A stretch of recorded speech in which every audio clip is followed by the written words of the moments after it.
Happy St. Patrick's Day from Bloodbath and Beyond. Today we review Leprechaun. Your luck just ran out.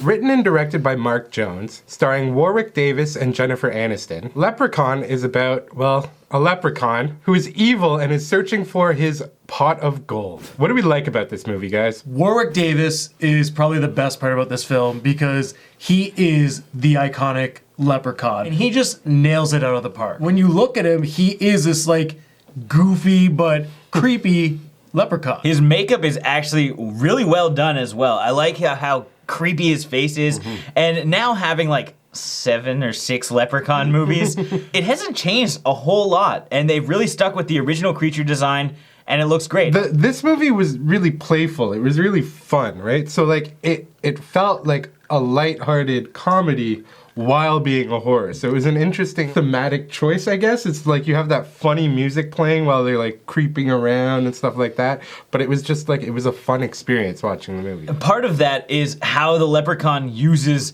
different vehicles. Like he has like a 3-wheeler, and then he goes into like this little Power Wheels car, and then he makes like a makeshift go-kart. So he uses like a bunch of toys to screw with people. This movie gets right into it, and it's not long before he's actually searching for his pot of gold. It's not like a long drawn-out thing. He's right there. It was a nice pace. It was refreshing.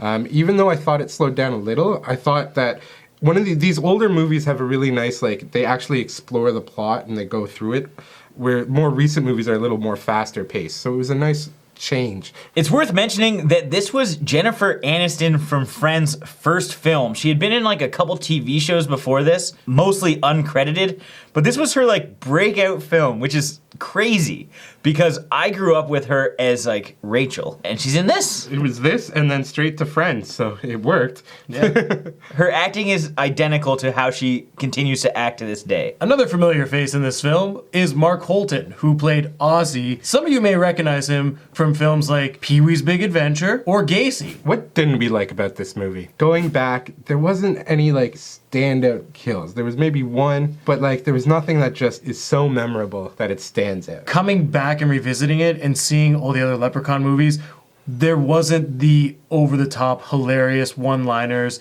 in every kill or the craziness in the kills that we kind of grew up with. So it's weird revisiting it, and it's kind of disappointing. And it's a little bit hard to judge a movie based on its successors if we were more familiar with like Leprechaun, Back to the Hood, and stuff like that. But yes, there definitely should have been more kills. And I guess that's tough because they only had like a small cast and they didn't want to kill everybody off. Like apparently this was initially thought of as like a kid's horror. So that's why it was like, it was kind of funny. And then the kills were light. And then they went back and added in like some of the gore and stuff because they decided that like adult horror was better suited for this. You think, okay, maybe it's because it's like such an older movie, but it's 93, right? So it's like, this stuff has been done well before. So like, it's not like we can say, you know, this is the first of its kind. It's 1993, they had a portable phone. Something else that we've become accustomed to with Leprechaun is the one-liners. Now, in this movie, there are one-liners, but they're not funny. It's like right before the Leprechaun does something, he'll just say a line, but there is no comedic tone to it, which is really weird.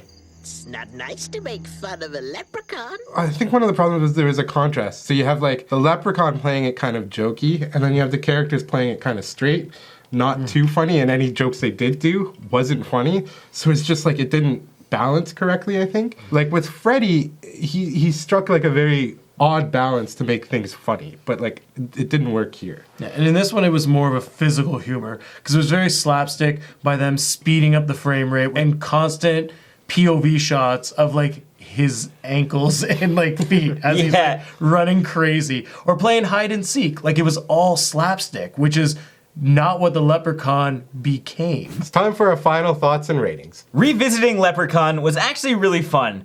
It's a way faster paced movie than I remembered it being. However, it's not as funny as we now know the Leprechaun to be. We didn't have the same iconic kills, but it did create the platform and the origin story for Leprechaun, so I appreciate that. It was nice seeing Jennifer Aniston pre-Friends, still acting very Rachel, and in general, the movie was just really fun.